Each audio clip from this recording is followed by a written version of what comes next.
All right, folks, still working on the top kit. Got the engine, transmission out, of course. And it's kind of a strange situation, but what happened with this? So I was having oil pressure issues. It's 317,000 miles. It was an ambulance, so it's got lots and lots and lots of hours on it. Way more than probably the mileage should be. But anyway, I lucked up on an engine at an auction. They were selling it as just a parts engine and transmission. Had it listed as an Isuzu, which is what these are anyway. The cab was there. The guy cut it up with a Sawzall, believe it or not. He even cut the engine mounts, everything with Sawzall. Took his truck and all apart. And it was a construction company in one of the big towns local to us here. And I was able to. He had the cab selling separate, he had the engine transmission selling separate, and he had the front end and rear end separate on an auction, a local auction company. So I bid on the engine and transmission and bought them for $280. I bid on the front end and rear end and bought them for $280. And there was 5 new tires on it. So I came out good on that. Well, what had happened, the cab was there also. I didn't bid on it because it was tore all up. But they took a picture of the VIN number, so I was able to send the VIN number to a buddy of mine that works at a dealership, and he's a mechanic, ASE certified GM mechanic, and he ran the numbers and found out that the truck in 2019 had injectors put in it, and it had 79,000 miles on it.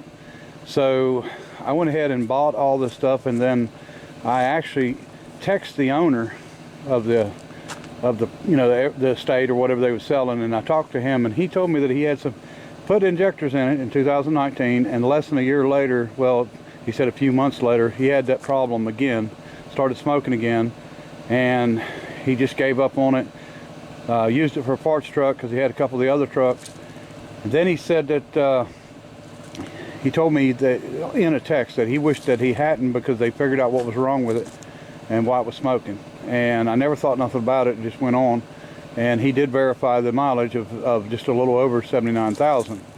So what we done, he told me that the reason that he gave up on it, the engine itself, is because they had it tarped, and the tarp, rotted away, and it got water in it. So I was able to turn the engine over by hand and get the torque converter bolts out and take the transmission off. So I thought it was a little better than it was.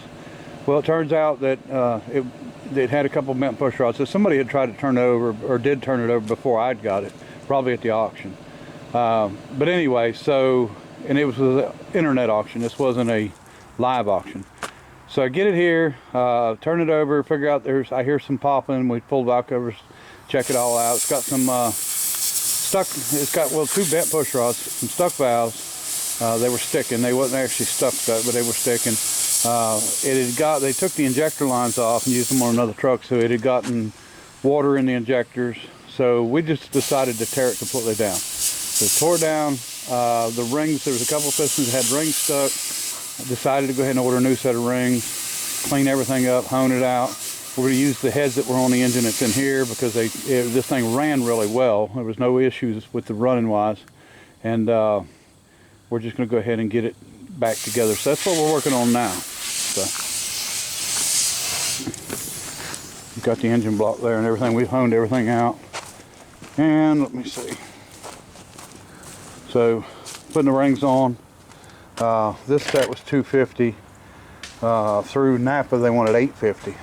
So that was for sealed power. So parts prices are not cheap. So we're cleaning pistons up, rods, getting everything ready. Now I'm not doing the bearings. The bearings look great. Engine, like I said, 79,000 on a diesel is not very much. And we're going to get it together and hopefully start putting it in this week. So, all right, folks. I've been really terrible about keeping up with videos on this thing. I don't even know what I've done and what I haven't done on video-wise, but I know I haven't done a lot. But we do have it running. Everything's fine except for the transmission. We don't have any line pressure, and I'm going to actually there is a valve in the valve body that I know is sticking, so I'm probably going to put my valve body out of my old transmission in this one. So I'll actually film doing that, but we'll fire it up. Engine will come out good. We got, like I said, new rings. done all the work on it. A lot to it.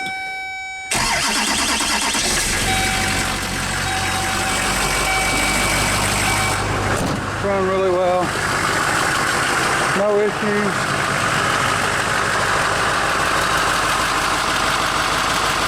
No leaks.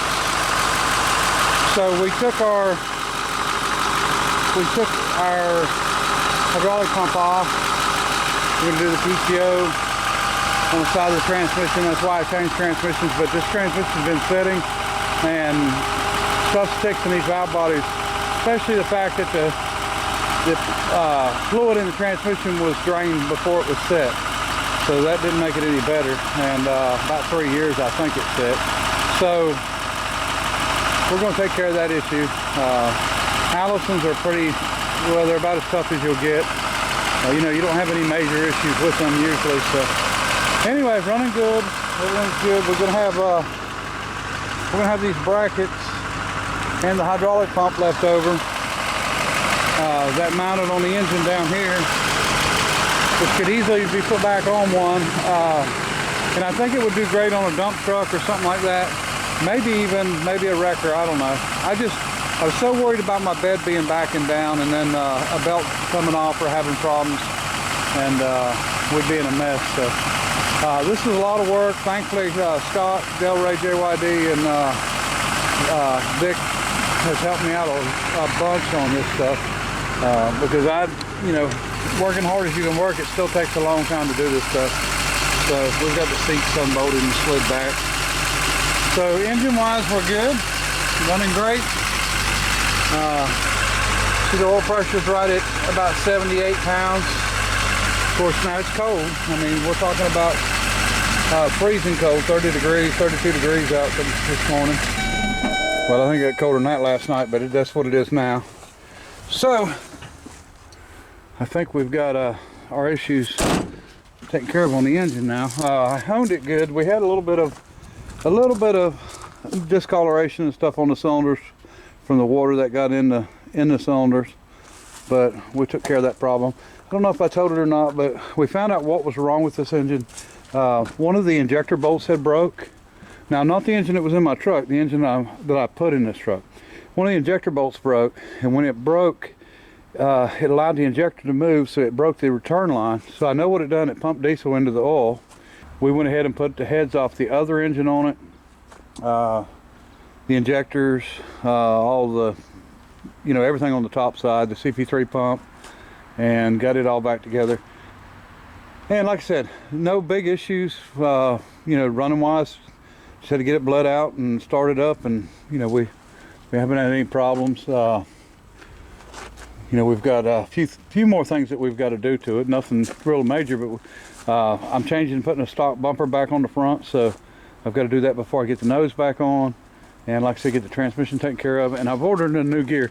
That's one thing. I know there's a Muncie and a Chelsea company for PTOs.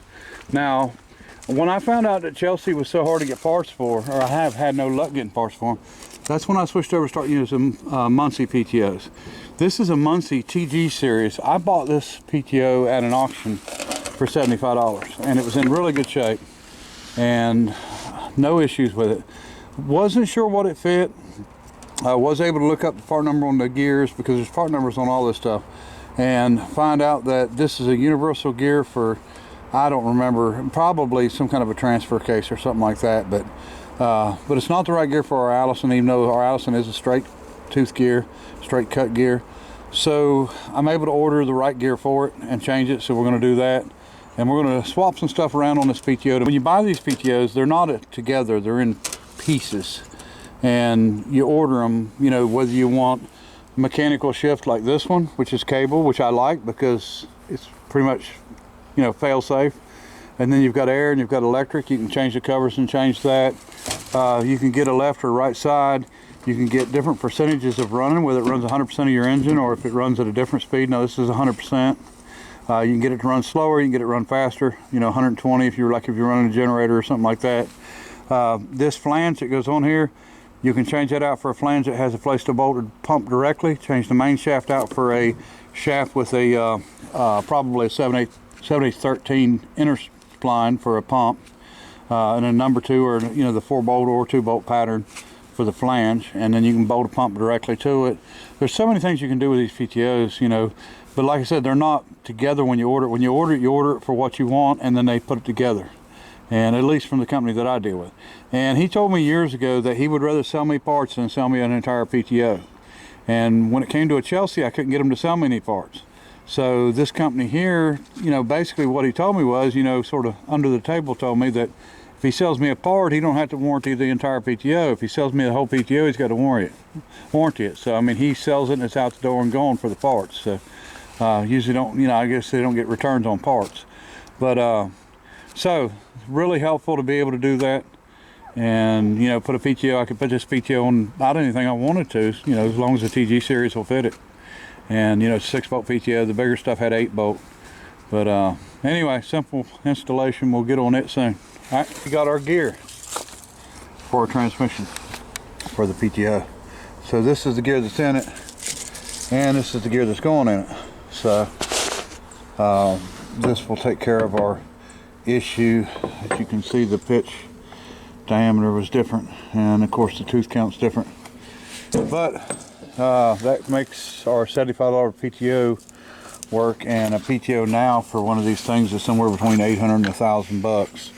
And the price of everything's up now. So the gear was $160, I think. So we're in this thing for under $300. So, and I think it'll be in good condition after this.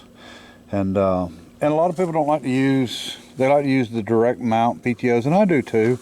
But there's nothing wrong with the PTO shaft. You're not going to have issues with it like you would have with a belt. As long you want to keep your U-joints good and everything. And I've had to redo them over the years, but it's not a bad situation. And then it's a lot easier if you need a pump to be able to adapt a different pump to it instead of having to buy an exact fit pump every time. So it gets expensive. So and you don't have to be cheap just because you don't have the money. Sometimes you just want to be cheap because you don't want to blow a bunch of money. I mean, it's not smart to spend money for no reasons. I'll do this later, but we'll go ahead and get the valve body changed out. All right. Okay, folks. Just want to run past on this one of these head gaskets so people will understand. I'm not going to go into any great detail, but here's what you do. Okay, you got a left and right gasket. You can't put the left on the right. You can't put it right on the left. I'm trying to see where it shows. Okay, right here, you can see the L in the top corner. And on this one, you see the R in the top corner. So, and this would be top. Don't put them on upside down. Don't put them on wrong.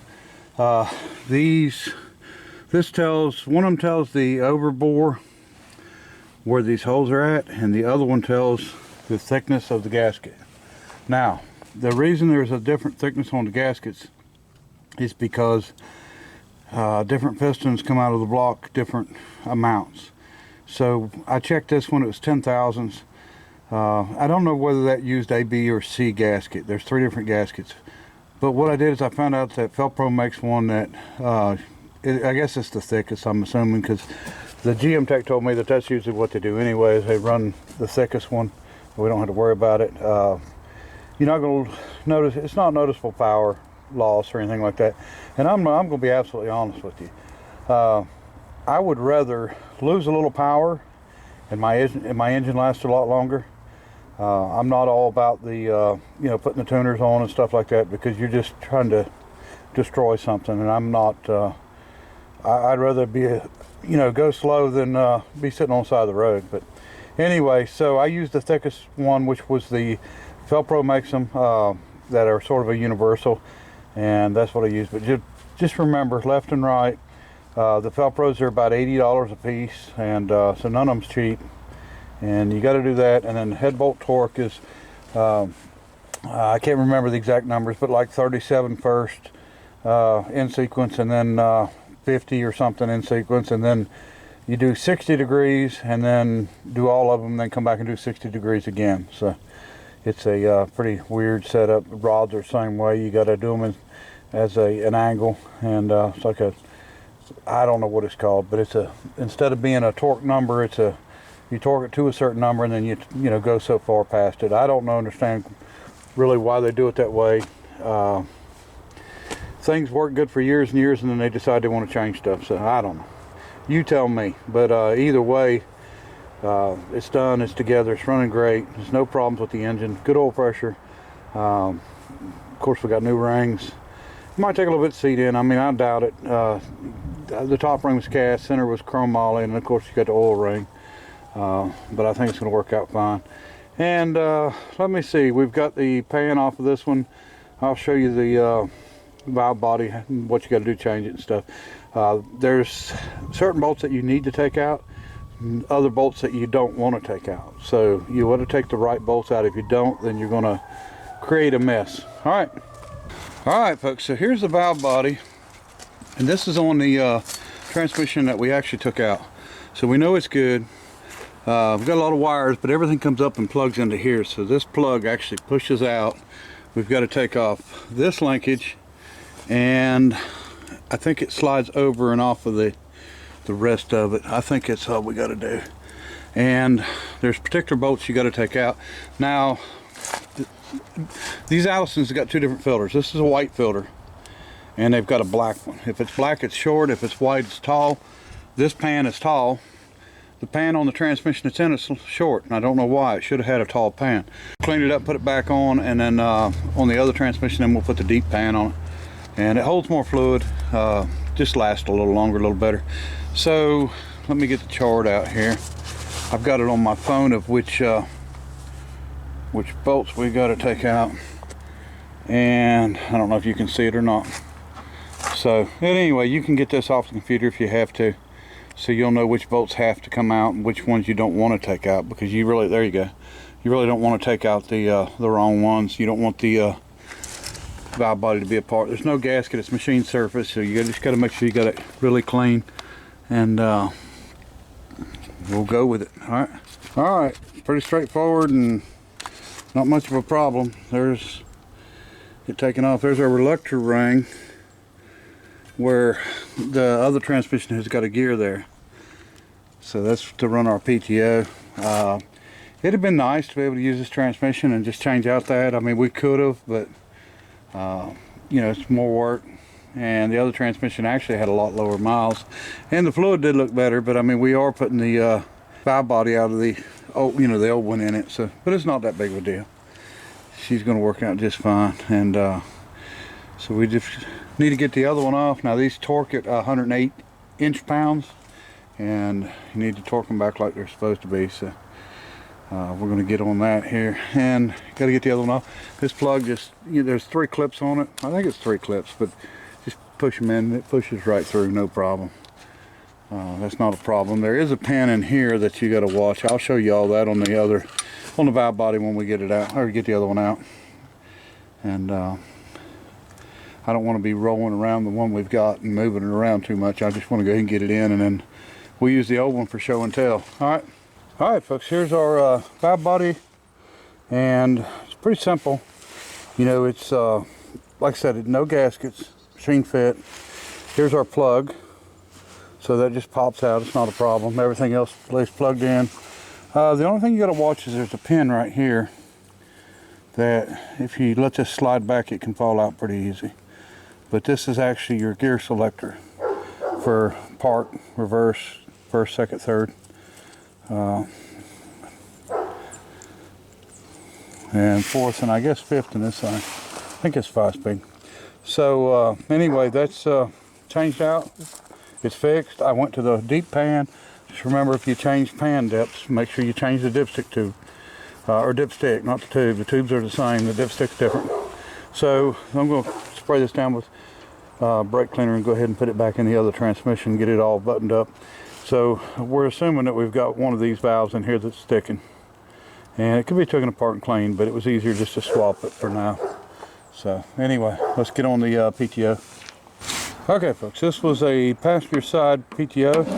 So it went on the truck like this, and this faced toward the back. And we want it to be a driver's side PTO. So what we've got to do is reverse this shaft and this gear, and this stays the same. The cover don't change, because this cover operates in the center, as you can see. It's half over that way, half over that way. So it's just going to operate in the Same place. All it's going to do is reverse this. So, you know, the opposite way is engaged. That's what it was. This is engaged right here. And then that's disengaged, of course. So, if everything changes, then what we're going to have is a PTO like this, but this will be facing out the back. And everything will still work. And instead of having the gear on this end, the gear will be over here where it needs to be for our transmission. So, like I said, it would be right like it is if we was going on the passenger side, but we don't have any room. Exhaust is all on the way, so we're going to go on the driver's side. So let's get her switched around here.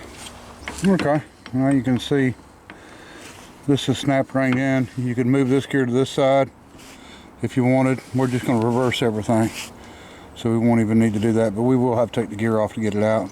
And let me see, cover. They even make it so this bracket for the cable goes on like this, and your housing of the cable goes there, and of course the center goes there. Well, they've got it made to where, of course, the bolt hole's dirty, but it can go this way and pull. So they made it where everything can be reversed on these. So, really nice units. I really like the Muncie units. Much better than the Chelsea to me. So, all right, let's get her on the part. All right, folks, here you go. She's all done. So it's going to sit like this. Shafts toward the back, gears toward the front left. So we're good to go. All we got to do is get this on, and because it's got a constant run gear there, of course, well, it wouldn't have mattered if it did or not. You still need to shim it correctly, and you can do that with gaskets, or you can do it with a spacer. You know, if you get too far. I've actually got both. So here's a spacer. That's about 1/4 inch. There's a gasket already on that. And then we've got a little thin gasket. We got another style gasket. So, I mean, whatever we need. You know, if a person had to, they could make a spacer themselves, you know, out of whatever you wanted, as long as you get the backlash in the gear right. And you can check the backlash by actually engaging it. So you would engage it like this, engage it in, and then you would actually spin this back and forth, and you'll be able to hear. You can't hear any noise in this because it's all right, but you'll be able to hear the noise in the gears of the backlash. And I mean, the correct way to do it, I think, is put a piece of carbon paper in it and stuff. But I mean, you can get by pretty easy this way, and as long as you don't have it too tight or too loose, you're good to go. Lasts forever. So anyway, we'll clean this stuff up, and this will be the next thing we do, probably tomorrow. And then we've got to make a mount, and I got to figure out what pump I'm using actually, because I hadn't even figured that out yet. I've got some pumps, whether I use it or not, or I buy one, you know, I don't know yet. And I just want to have a decent, maybe 16, anywhere from 12 to 16 gallons per minute for this rollback should be fine. And you know, we could use our pump and probably take the pulley off the front, the clutch, but I'm going to sell that to somebody that don't mind having one on. It'd be great for a dump truck, and it'd be all right for a rollback or a wrecker if somebody really wanted to use it, but I don't trust it. I've never been happy with it. Get under a really hard load, you can hear a belt squeal. I mean, it's still working, but it's slipping a little bit, and that just threw me completely off of that. So we'll stick with the regular PTOs. Now, I've had belt driven before. I mean, I knew better. I had a Dodge truck that had a wrecker bed on that I had issues with it also. So it was just different stuff, and it was a Dewey's. It was actually a factory setup, so it wasn't any better than any of the others. But you know, I guess car lot rollbacks would be great on, but something that you're really pounding on and working hard, it's not good for. And I'll have some stuff coming up on the homemade wrecker here shortly too, and the off-road. I didn't realize that everybody was building off-road wreckers. You know, the world's largest off-road wreckers on the internet. There's a bunch of them on there, and I looked at them pretty hard and realized that they're building four-wheel drive 2-ton trucks, and they're putting a little bit of a winch on them. If you got an electric winch, I don't even consider you having a wrecker. You might have a, you know, something to pull yourself out. You don't have something to work with. Electric winches, you know, they wouldn't even allow, you're not even allowed to use them, or you wasn't allowed to use them for years and years on Highway Patrol rotation. I don't think they have the rule in there anymore. They took it out, but it's frowned on because they create so much heat. You'll burn up solenoids, you'll burn up, you know, motors and wires and everything else trying to do the kind of stuff that we do. And you know, like I said, electric's just not even considered.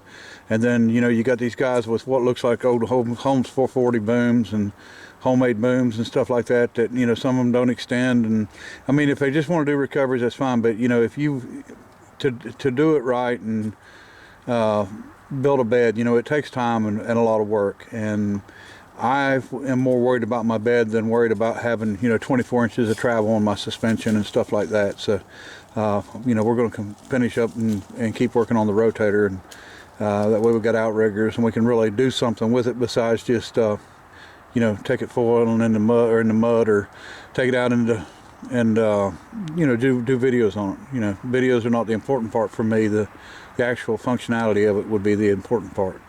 So we'll get back on it, and like I said, we're not, you know, it's not going to be one of them, let's buy a bunch of high dollar expensive suspension and crap like that. So as you all must, you know, probably know. But all right, appreciate everybody watching. I'll quit running my mouth here, and we'll get back on this, and I'll finish up the videos on the pump and getting it all together and running and rolling. Engine's right, transmission's right. I don't think we got any issues anymore with none of that. Just got all this little stuff to button up, and we'll get her done. So I appreciate everybody watching, and until next time, bye. Bree, say bye. You gonna say bye? Say bye. Bye.